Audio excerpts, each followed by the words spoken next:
I went to the hospital for a minor checkup after a fall at work, but the doctor ended up handing me a file that proved my 3 children aren't mine. It started so stupidly. I'm a site foreman, and I took a nasty tumble off a 2-foot ledge. Nothing broken, but my lower back was screaming, and my company insisted on a full workup for insurance purposes.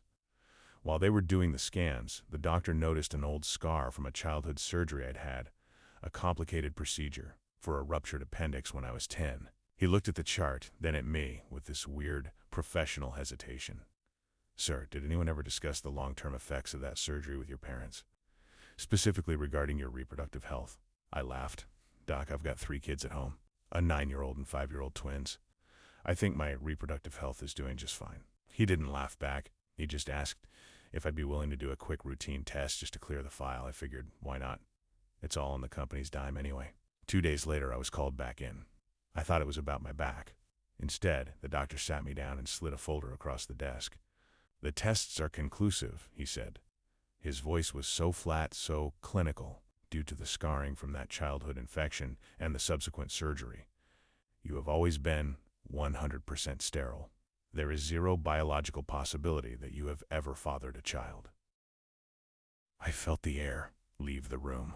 It was like the floor had turned into water. I sat there for 20 minutes, just staring at the word azoospermia on the report. I didn't go home. I couldn't. I drove to a park and sat in my truck, scrolling through the photos on my phone. My oldest, Leo, my twins, Sarah and Toby. I looked at their faces.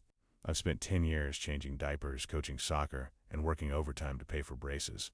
I looked at my wife, Vanessa. We were high school sweethearts. I thought we were the gold standard of marriages. Then the math started happening. I'm an engineer by heart. I look at the numbers. Leo was born exactly 9 months after Vanessa took a solo soul-searching trip to visit her sister in Florida. The twins were conceived right around the time she started working late with her mentor at the real estate firm, a guy named Mark, who always seemed a little too friendly at the Christmas parties. Every time I'd questioned a late night or a weird text, she'd call me insecure. She'd tell me I was projecting my own stress onto her. For a decade, she had gaslit me into believing I was the problem, all while she was building a family with other men's DNA. I didn't confront her that night. I walked into the house, kissed the kids, and ate the dinner she'd made. I felt like a ghost in my own life. Watching her laugh at a sitcom while I knew our entire existence was a fabrication was the most surreal experience of my life. I spent the next 2 weeks being the perfect husband, but in the shadows, I was working. I took the kids for ice cream while Vanessa was at yoga. Instead, we stopped at a private lab.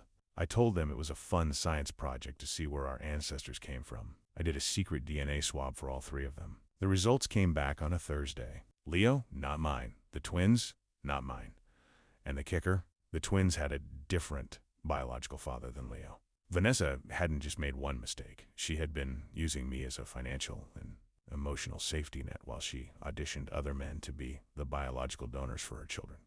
She wanted the family life, the house in the suburbs, and the stable husband, but she wanted other men's genes. I waited for her 35th birthday party. Her parents were there. My parents were there. Our closest friends were all gathered in our backyard, drinking wine and celebrating the perfect family. Vanessa stood up to give a toast. She thanked me for being the best father and husband she could ever ask for. Everyone cheered. My father-in-law, Arthur, clapped me on the back. Arthur is a man's man, old school, respected, and he treated me like the son he never had. "You're a good man," Arthur whispered to me. "I'm proud she chose you." I stood up. I held up my glass. "I actually have a gift for Vanessa," I said. My voice was calm, almost too calm. "It's something I found out recently that really puts our last 10 years into perspective." I handed her a beautifully wrapped box. She opened it, smiling, probably expecting jewelry. Inside was the hospital's sterility report and the DNA results for all 3 children. The smile didn't just fade, it evaporated. She looked at the papers, then at me, then at her parents. She went a shade of gray I didn't think was humanly possible. "What is this?" Arthur asked, reaching for the papers. "It's a map of a decade of lies, Arthur," I said. I looked at our friends, the ones who had watched us for years. It turns out I've been the world's best stepdad without even knowing it. "Vanessa, I'd love to know which of these guys is coming over to help with the mortgage starting tomorrow because I'm done." Arthur grabbed the papers. He scanned the sterility report. He looked at the DNA results showing 3 kids with zero connection to me. The backyard went silent.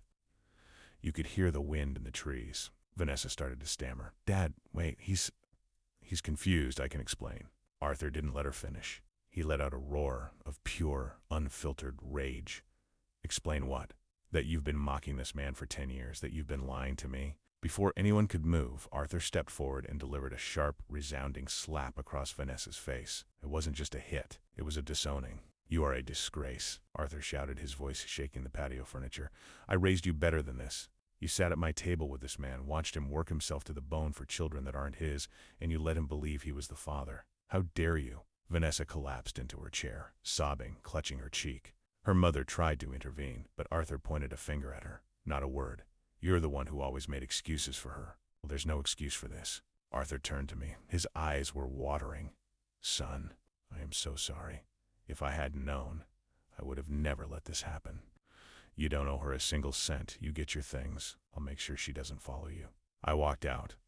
I'd already moved my essentials to an apartment I'd rented under a friend's name. The divorce was the messiest thing I've ever seen. Her lawyers tried to argue for child support, but Arthur, her own father, actually testified against her. He provided logs of her girls' trips and late nights that he'd documented over the years without realizing what they were. I don't see the kids anymore. That's the hardest part. People ask me how I could just abandon them.